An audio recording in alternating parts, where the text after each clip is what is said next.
Ai, gente, o assunto agora é educação infantil. Todo mundo sabe que eu sou apaixonada por educação infantil. Na realidade, a minha grande formação, expertise é em educação infantil. Embora eu seja doutora em educação, as minhas consultorias, tudo que eu faço é prioritariamente em educação infantil. Então, essa aula é aula muito gostosa da gente discutir. E o que eu vou trazer hoje para vocês é esse documento que é fundamental, que são as Diretrizes Curriculares Nacionais de Educação Infantil, que é um documento que foi utilizado para a elaboração, por exemplo, da Base Nacional Comum Curricular. Portanto, ele é fundamental para que a gente possa entender melhor o que se espera, que diretrizes são essas quando a gente fala de currículo na educação infantil. Bom, vou tirar uma dúvida aqui, né? Mas tem currículo na educação infantil? Claro que tem currículo na educação infantil. A escola, o cerne principal da escola é essa ideia de currículo, mas lógico que na educação infantil o currículo é completamente diferente de uma escola de ensino fundamental e de uma escola de ensino médio. Não é à toa que o nome da etapa é educação infantil. Ai, gente, eu vejo na televisão as pessoas falam assim, né? Ainda mais gente que não entende de educação, mas gosta de dizer que entende.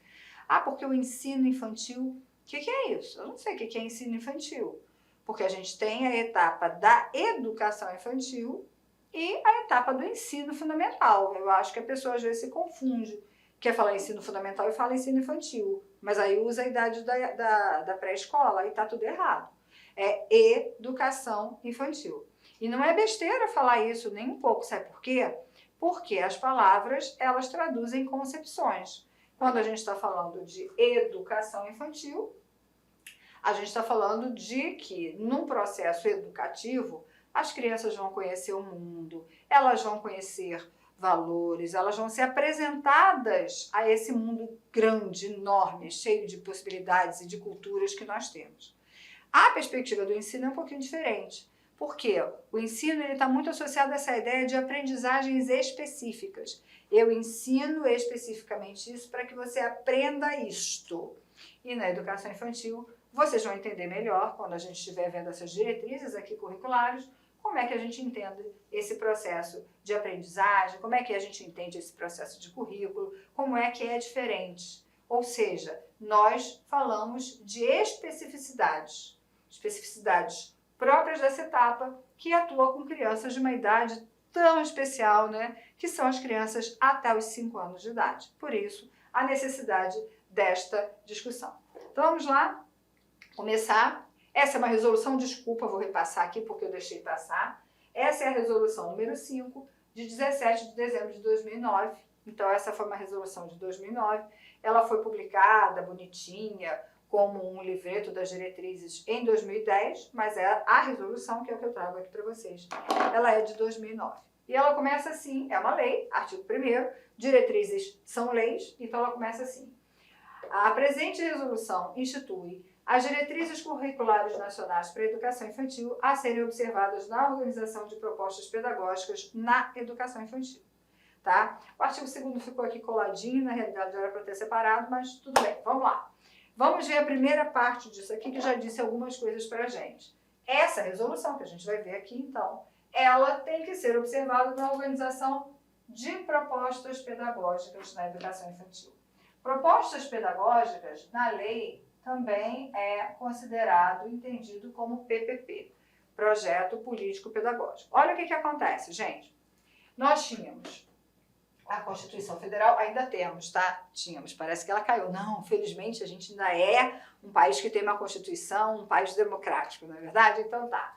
A Constituição Federal, da Constituição Federal foi feita, então, elaborada a LDB, homologada a LDB. A LDB é uma lei que vai falar das diretrizes e bases da educação, então ela fala de tudo.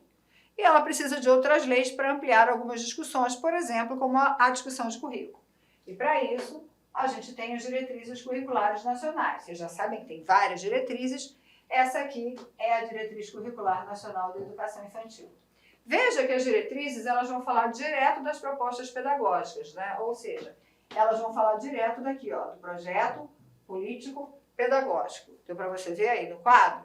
Acho que dá, né? Então, ficou faltando alguma coisa, né? Pois é, as diretrizes não traziam para cá aquilo que a LDB diz, que é a necessidade da existência da base. Mas a base hoje, ela é uma realidade. Então, o caminho, na realidade, é mais ou menos esse aqui, ó. LDB, Diretrizes Curriculares Nacionais, BNCC. Além do BNCC, as escolas, os estados e os municípios vão construir as suas propostas de currículo para que cada escola, então, possa construir o seu PPP. Um caminho um pouco mais longo, mas assim é a nossa legislação, né? Nós temos esses embates. Educação é sempre alguma coisa de muita disputa, né? Um campo de muita disputa, de disputas ideológicas, de disputas econômicas, tem sempre muita disputa, mas o que a gente tem aqui é hoje. Então a gente já sabe que quando vai ser feita a BNCC, vai ser pensada, isso aqui foi utilizado como documento de referência. Que quando os estados e os municípios vão elaborar suas propostas curriculares, a BNCC e as diretrizes são usadas como referências. E quando as escolas vão construir os seus projetos políticos pedagógicos, as suas propostas pedagógicas, as diretrizes, a base, as propostas dos estados e dos municípios também são consideradas. Caminho longo, né? Pois é. E aí vem o artigo 2º que vai dizer que essas diretrizes articulam-se com as diretrizes curriculares nacionais de educação básica e reúnem princípios, fundamentos e procedimentos definidos pela Câmara de Educação Básica, do Conselho Nacional de Educação para orientar as políticas públicas na área e a elaboração, planejamento, execução e avaliação de propostas pedagógicas e curriculares. Bom, por que ela vai se articular com a educação básica? Eu vou escrever aqui no finalzinho que eu acho que dá para você ver bem. Quando a gente fala da educação básica, ó, isso aqui está na legislação, eu vou trazer aqui um plus para vocês. A educação básica é um dos níveis da educação nacional. Na educação nacional tem 2 níveis. Um é a educação básica e outro é a educação superior. A educação básica ela é composta por etapas. A primeira etapa da educação básica é a educação infantil. Olha só. A segunda etapa é o ensino fundamental. E a terceira etapa, então, é o ensino médio. Por isso que quando a gente fala dessa ideia de que elas se articulam com as diretrizes curriculares nacionais de educação básica, é porque existe uma diretriz para falar da educação básica e como isso aqui é um nível só, existe também essa ideia de buscar articulação, processos de continuidade ao longo do que as 3 etapas da educação básica realizam com os seus alunos, ok?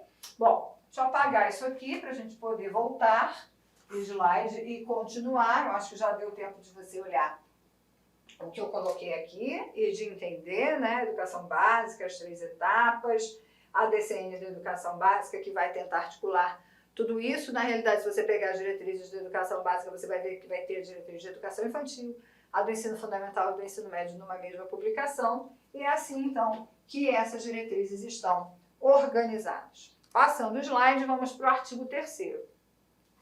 E aí, ela vai falar sobre currículo. Lembra que eu comecei dizendo assim, mas tem currículo na educação infantil? E eu falei assim para você, tem currículo sim. Então, olha o que é o currículo.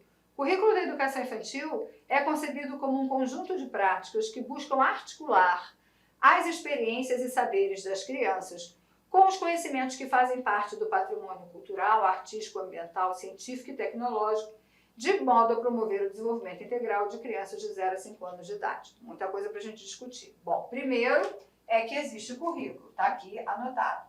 E o que ele é? Esse conjunto de práticas. Então, o currículo aqui, ele envolve práticas. Ele não envolve conteúdos, ele envolve práticas que fazem o quê? Articulam as experiências e os saberes das crianças, e isso já está dizendo para a gente que todas as crianças têm saberes, todas as crianças têm experiências que são distintas e que vão estar muito relacionadas à questão da cultura, mas elas existem, e eu vou então articular essas experiências com os conhecimentos que fazem parte do patrimônio cultural, artístico, ambiental, científico e tecnológico, de modo a, e aí a gente pode falar, o objetivo maior, a finalidade maior da educação infantil. Olha, se fosse uma etapa de ensino, seria aprendizagem, mas como é uma etapa de educação, o objetivo maior é esse aqui, ó, desenvolvimento integral de crianças de 0 a 5 anos. Perceberam? Então, quem começar a falar ensino infantil, aí você corrige e já sabe explicar o porquê. Não é, meu amor, é educação infantil, tanto é que o objetivo é o desenvolvimento integral. Eu não tenho objetivo de aprendizagens específicas, isso não existe, então a gente está falando de uma etapa educacional, ok? Bom, o artigo 4º continua da seguinte forma. As propostas pedagógicas da educação infantil deverão considerar que a criança, centro do planejamento curricular, é sujeito histórico e de direitos, que nas interações, relações e práticas cotidianas que vivencia, constrói sua identidade pessoal e coletiva, brinca, imagina, fantasia, deseja, aprende, observa, experimenta, narra, questiona e constrói sentidos sobre a natureza e a sociedade, produzindo cultura. Então aqui a gente tem muita coisa para discutir. Porque isso aqui é o que a gente diz e a gente chama de concepção de criança. Essa é a concepção de criança que a lei traz, isso aqui é uma lei, que depois é repetida na BNCC. Se essa é a concepção de criança que a lei traz, todo o trabalho que eu vou realizar com as crianças tem que estar de acordo com o que a lei diz. Afinal de contas, nós vivemos num país que é regido por legislação que precisa ser cumprida. Então, olha o que ela vai dizer. As propostas pedagógicas de educação infantil têm que considerar que a criança é o quê? O centro do planejamento curricular. Bom, isso aqui é muito importante. O que é a criança centro do planejamento? É o seguinte, eu vou fazer o meu planejamento, eu tenho o planejamento em diferentes níveis, né? Eu posso pensar no planejamento do município, no planejamento da escola geral, eu posso estar pensando naquele plano de aula que eu vou fazer lá, mas o que eu estou dizendo é que em qualquer situação eu tenho que colocar a criança no centro do planejamento. Então não é o professor o centro do planejamento. Isso quer dizer que a gente reverte essa forma de entender o processo de planejar. Eu planejo para aquela criança que está ali na minha frente, para aquela criança que está ali, que é de uma determinada cultura, que traz determinadas experiências. Eu preciso conhecer essa criança para poder desenvolver todo o cabedal do currículo, todas aquelas experiências que eu espero que a criança tenha. Então lembra que na educação infantil, o centro do processo educativo, o centro do processo de planejamento curricular é sempre a criança. E essa criança é o quê? Primeiro, sujeito histórico. O sujeito histórico está trazendo um pouquinho para a gente, né, do que a gente já conhece de Vygotsky, que vai dizer o seguinte: se a criança é um sujeito histórico, ela não é a mesma criança sempre. Se eu comparar a criança hoje, uma criança de 5 anos, por exemplo, com a criança de 5 anos que eu fui, nossa, vai ter muita diferença, né? E essas diferenças vão existir por quê? Porque o tempo histórico era outro. Então, na minha época, de quando eu tinha 5 anos, a gente ligava a televisão, tinha acho que 2 canais, 3 canais de televisão só, né? A televisão colorida foi nossa, era uma coisa louca quando ela surgiu. Eu nem sei se eu tinha 5 anos, eu acho até que eu já tinha mais. Mas hoje a criança de 5 anos está imerso nessa cultura, que é a cultura altamente tecnológica, é a cultura da tela, né? Então, seja o celular, seja o computador, seja a própria tela da televisão, né? É uma cultura, é uma criança que tem relação com outro tipo de música, é uma criança que, infelizmente, come muito fast food, isso também faz parte de cultura e assim por diante. Então, essa criança que tem hoje aqui 5 anos, ela é completamente diferente da criança que eu fui. Mas eu não preciso desse distanciamento tão grande, né, de tempo histórico. Eu posso pensar que as crianças de 5 anos hoje são diferentes das crianças de 5 anos que tinham 5 anos ano passado. Por quê? Porque, gente, a gente está em constante mudança. As crianças são diferentes, vivem experiências diferentes. É isso que a gente fala de um sujeito histórico. Portanto, isso já diz para mim que aqueles processos que tratam a criança como um sujeito universal, como se todas as crianças fossem iguais, estão equivocados, porque vão desconsiderar justamente essa ideia de que a criança é um sujeito histórico, que ela tem uma história. E isso a gente não pode perder de vista. Mas ela não é só um sujeito histórico, ela também é um sujeito de direitos. A gente, ela tem muitos direitos, né? Ela tem direitos que estão expressos, por exemplo, desde a Constituição, no Estatuto da Criança e do Adolescente, que estão expressos, por exemplo, na Declaração de Direitos Humanos. Então, as crianças têm direitos. Nós trabalhamos com as crianças? Trabalhamos. Então, o nosso papel é assegurar que esses direitos sejam, de fato, garantidos lá para as crianças.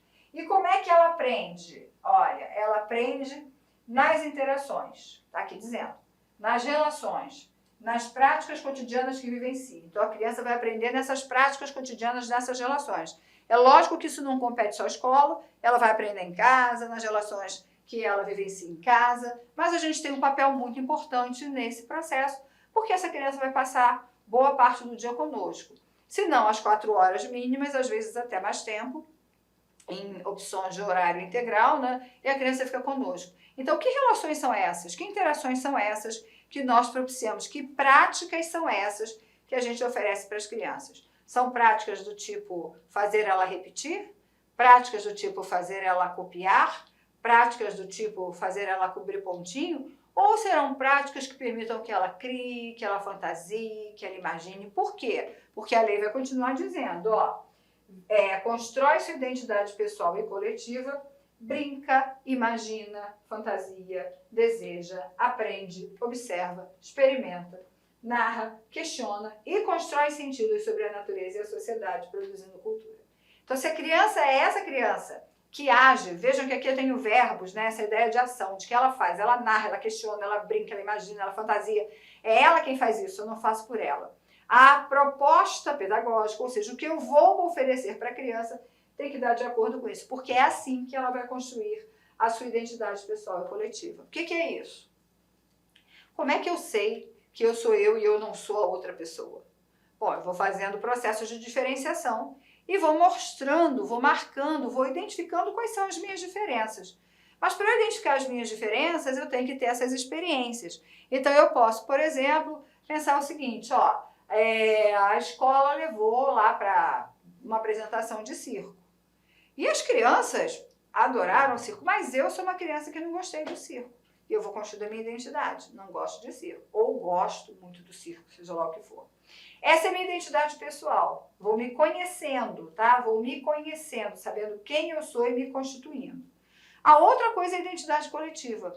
É entender que eu não estou sozinha no mundo, que eu faço parte de um grupo social. Que na escola eu tenho a minha turma, eu tenho os meus colegas. E a gente tem uma identidade coletiva, tá? De quem faz socializações o tempo inteiro, de quem interage o tempo inteiro. E esses grupos de coletividade também vão mostrando que eles têm identidades próprias. Então isso tudo que eu falei é o que está escrito aqui nessas poucas palavras. Anotou? Sabe que tem que anotar muita coisa, né? Ah, Márcia, tu falou muito rápido. Para aí o vídeo, volta e vai anotando o que eu falei, né? Porque a gente não tem tempo demais e a gente tem que trazer as informações o mais rapidamente, mas o mais explicado possível para que você possa ter segurança e possa acertar todas as questões. Vamos continuar?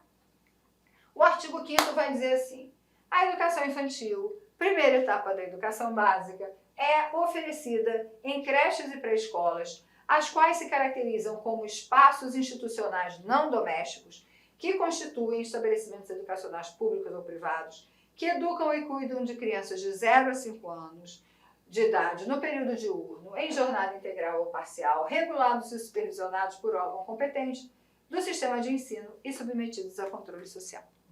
Um monte de coisa. O que é isso? Isso é o seguinte, gente.